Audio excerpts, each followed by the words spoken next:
Chapter 13.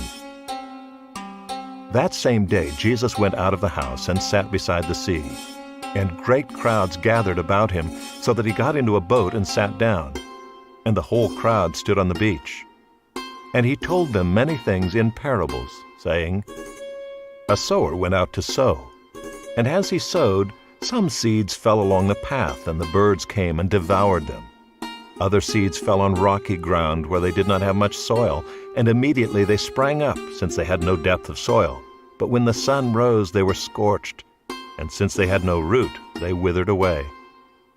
Other seeds fell among thorns, and the thorns grew up and choked them.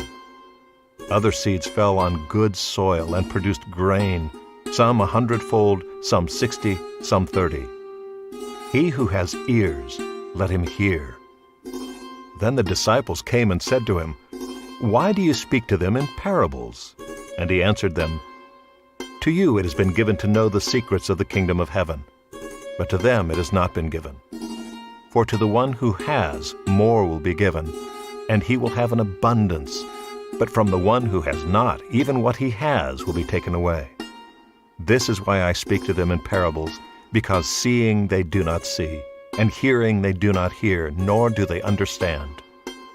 Indeed, in their case, the prophecy of Isaiah is fulfilled that says, You will indeed hear, but never understand, and you will indeed see, but never perceive.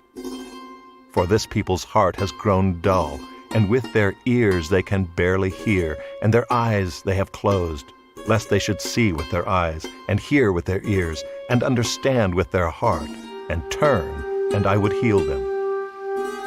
But blessed are your eyes, for they see, and your ears, for they hear. For truly I say to you, many prophets and righteous people longed to see what you see, and did not see it, and to hear what you hear, and did not hear it. Hear then the parable of the sower. When anyone hears the word of the kingdom and does not understand it, the evil one comes and snatches away what has been sown in his heart. This is what was sown along the path.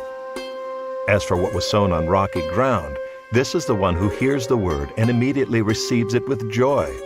Yet he has no root in himself, but endures for a while, and when tribulation or persecution arises on account of the word, immediately he falls away. As for what was sown among thorns, this is the one who hears the word, but the cares of the world and the deceitfulness of riches choke the word, and it proves unfruitful. As for what was sown on good soil, this is the one who hears the word and understands it. He indeed bears fruit and yields in one case 100-fold, in another 60, and in another 30. He put another parable before them, saying, The kingdom of heaven may be compared to a man who sowed good seed in his field. But while his men were sleeping, his enemy came and sowed weeds among the wheat and went away.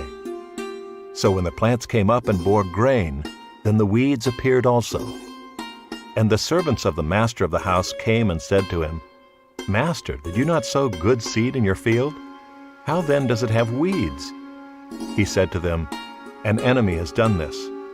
So the servant said to him, Then do you want us to go and gather them? But he said, No, lest in gathering the weeds you should root up the wheat along with them. Let both grow together until the harvest.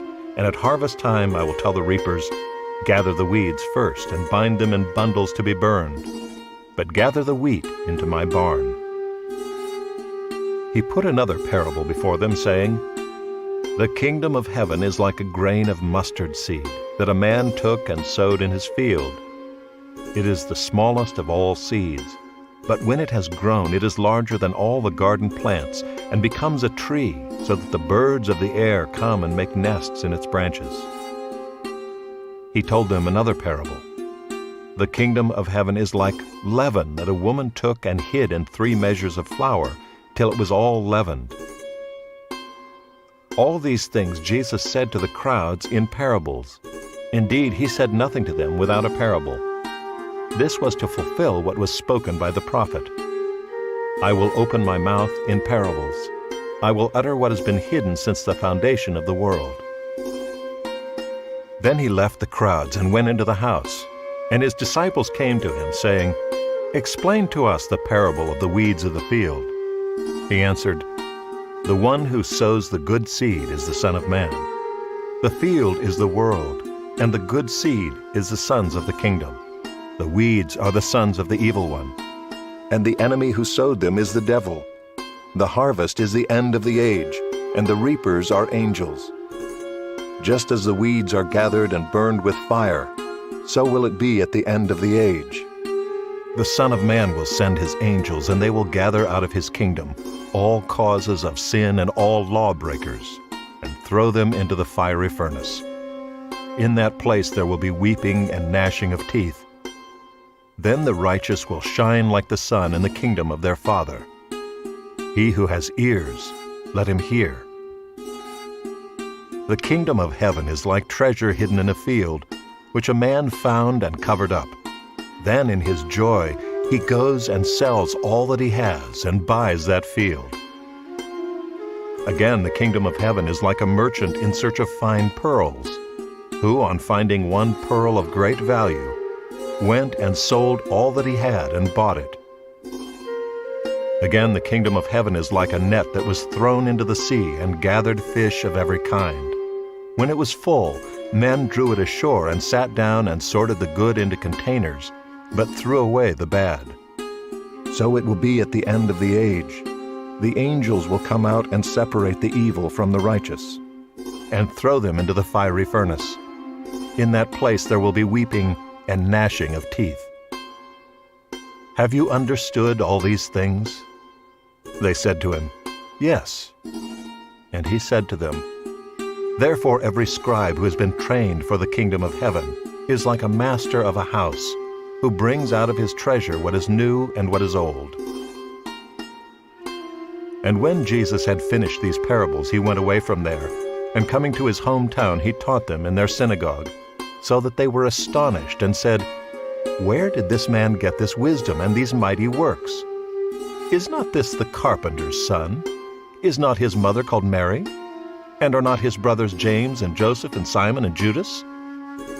And are not all his sisters with us? Where then did this man get all these things? And they took offense at him. But Jesus said to them, A prophet is not without honor except in his hometown and in his own household. And he did not do many mighty works there because of their unbelief.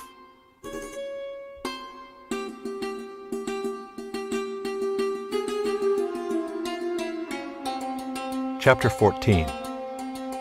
At that time Herod the Tetrarch heard about the fame of Jesus, and he said to his servants, This is John the Baptist. He has been raised from the dead. That is why these miraculous powers are at work in him.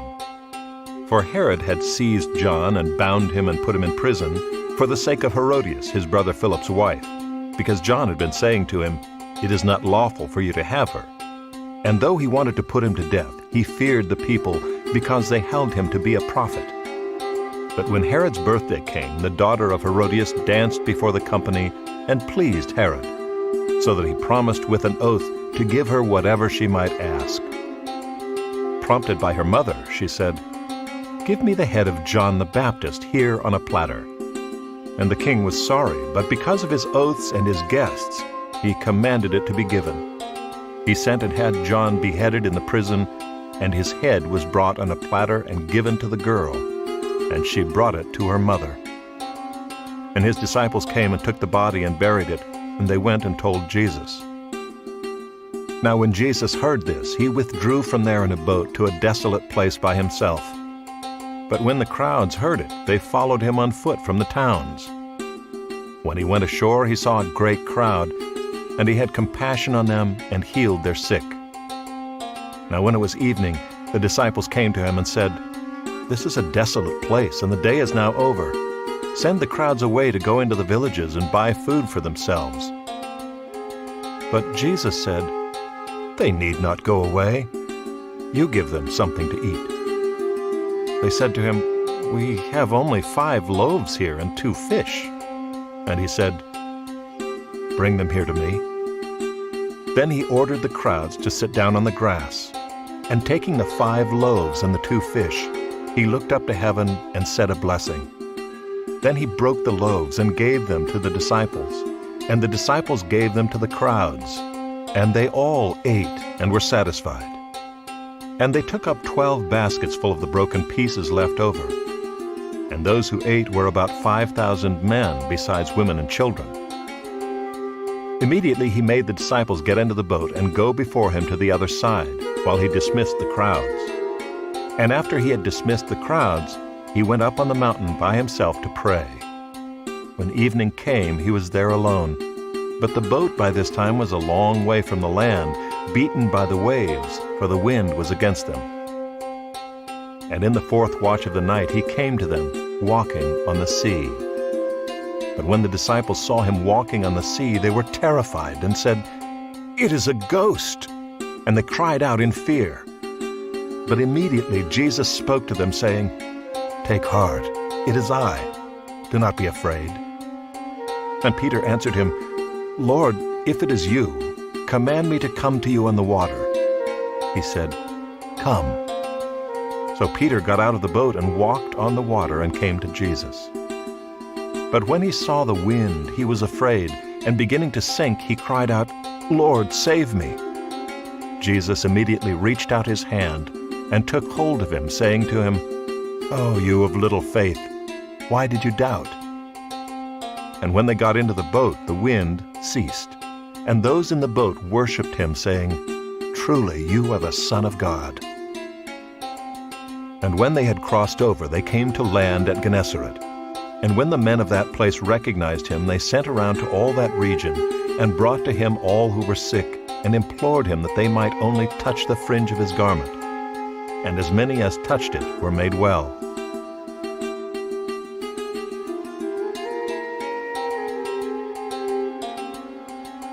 Chapter 15.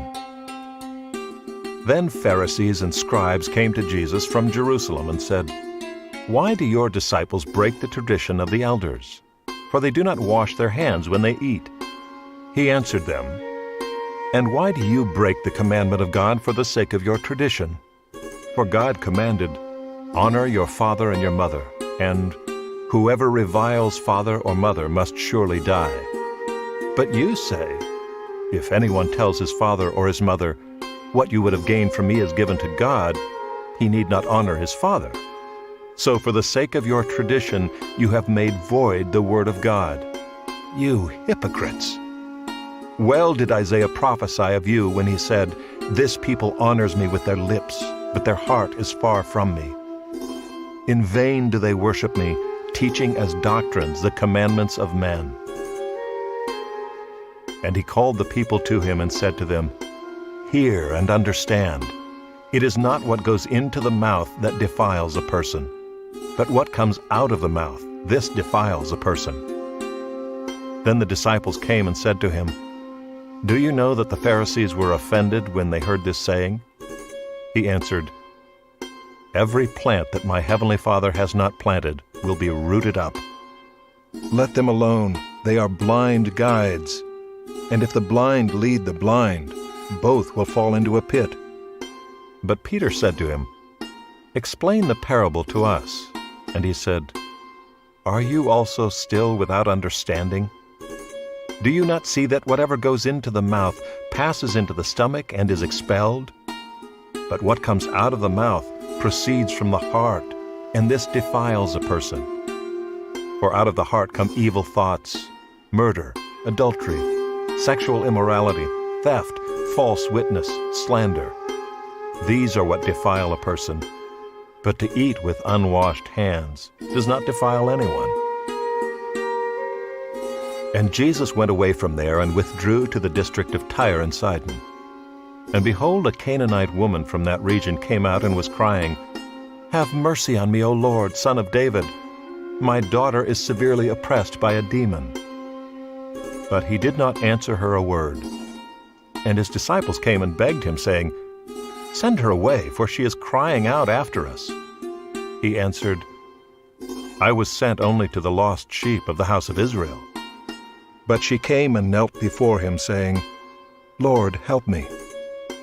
And he answered, "It is not right to take the children's bread and throw it to the dogs." She said, "Yes, Lord, yet even the dogs eat the crumbs that fall from their master's table." Then Jesus answered her, "O woman, great is your faith. Be it done for you as you desire." And her daughter was healed instantly. Jesus went on from there and walked beside the Sea of Galilee, and he went up on the mountain and sat down there. And great crowds came to him, bringing with them the lame, the blind, the crippled, the mute, and many others, and they put them at his feet, and he healed them. So that the crowd wondered when they saw the mute speaking, the crippled healthy, the lame walking, and the blind seeing, and they glorified the God of Israel. Then Jesus called his disciples to him and said, "I have compassion on the crowd, because they have been with me now 3 days and have nothing to eat. And I am unwilling to send them away hungry, lest they faint on the way." And the disciples said to him, "Where are we to get enough bread in such a desolate place to feed so great a crowd?" And Jesus said to them, "How many loaves do you have?" They said, 7, and a few small fish. And directing the crowd to sit down on the ground, he took the 7 loaves and the fish, and having given thanks, he broke them and gave them to the disciples, and the disciples gave them to the crowds. And they all ate and were satisfied. And they took up 7 baskets full of the broken pieces left over. Those who ate were 4,000 men, besides women and children. And after sending away the crowds, he got into the boat and went to the region of Magadan.